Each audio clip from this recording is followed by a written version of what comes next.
The debate over transgender bathroom rights heats up.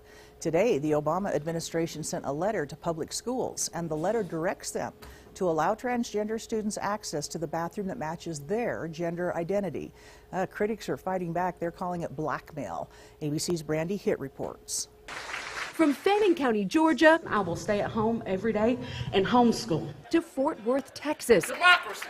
Anger and frustration as parents pack school district meetings over whether transgender students should be allowed to use public school bathrooms and locker rooms of the gender they identify with. Transgender students are our neighbors, and they are all of our children. And for the students themselves, they say the bullying has become outrageous. I was beaten up. I started skipping school because I didn't feel safe in school. Now the Obama administration says at the request of school districts, it's issuing what it calls a letter of guidance, detailing how schools can ensure transgender students' legal civil rights, suggesting schools provide access to an alternative restroom, adding curtains could easily be put up in locker rooms. It's not an enforcement action. It does not add a requirement to the applicable law. But critics see it as an ultimatum that if they don't comply, federal school dollars may be withheld. We will not yield to blackmail from the President of the United States. Earlier this week, the federal government and North Carolina sued each other over that state's transgender public bathroom law.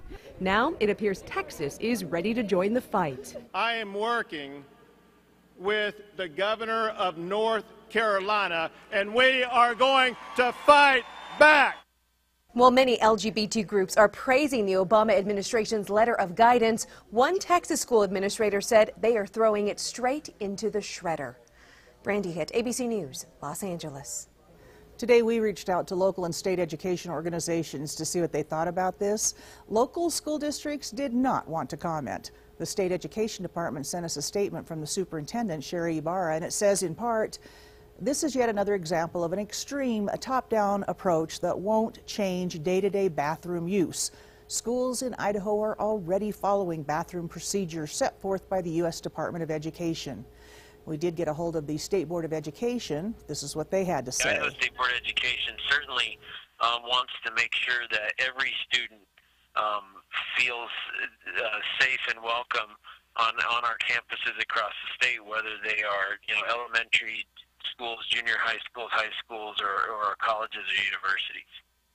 Also today, Lieutenant Governor Brad Little released a statement, and part of it reads, "The Obama administration's disregard for local control in education removes the ability for local school administrators, school boards, teachers, and parents to come up with solutions to these highly sensitive matters."